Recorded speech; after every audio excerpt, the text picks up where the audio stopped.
Monsieur le Président, mon cher Lionel, Mesdames, Messieurs, mon intervention en vidéo en est un bon exemple. Ce n'est plus seulement le digital qui a changé notre façon de travailler, c'est maintenant beaucoup plus largement la culture digitale qui questionne, qui transforme toutes nos activités, dont celle de ministre, dont celle d'expert comptable. Vous le savez mieux que moi, cher Lionel. Nous avons été, vous, dans vos cabinets, moi, avec le mien, aux premières loges pour le constater lors de la crise du Covid. Ce n'est en effet pas tant le digital que la culture du digital qui nous a permis d'accéder aussi facilement, en mesurant toute la relativité de ce facilement, aux entreprises. Il n'aurait pas suffi d'avoir des ordinateurs connectés à Internet pour atteindre cette force de frappe. Nous avons pu compter sur une acculturation à l'usage d'Internet. Avec l'arrivée des nouvelles générations, des nouveaux enjeux, notamment réglementaires, les dirigeants d'entreprises, et particulièrement ceux des TPE, des PME, vous le savez, vont avoir à accélérer considérablement l'adaptation de leur modèle.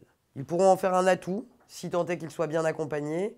Le passage à la facturation électronique, par exemple, que vous évoquerez, je crois, lors d'un atelier thématique demain, représente un enjeu, mais aussi, comme souvent, dans le cadre de changements, une opportunité en termes tant de simplification que de transformation numérique des entreprises. Je sais combien votre profession a activement participé à ce chantier avec la Direction générale des finances publiques, et je sais combien, plus généralement, vous êtes vraiment partie prenante de toutes les réflexions sur les mutations actuelles. J'ai noté avec beaucoup d'intérêt que vous émettiez encore une trentaine de propositions pour une simplification et une modernisation de la fiscalité française. Merci. Merci d'être toujours force de proposition. Vous pouvez aussi compter sur moi, évidemment pour les regarder de près, mais aussi pour continuer nos échanges constructifs dans l'intérêt tant des TPE-PME que de façon particulière de vos cabinets. Je vous remercie de votre attention.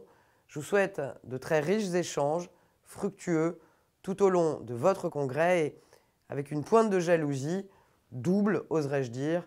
D'abord, vous êtes avec Lionel Canesi et en plus, vous êtes au Touquet. Vous êtes quand même des chanceux. À très bientôt.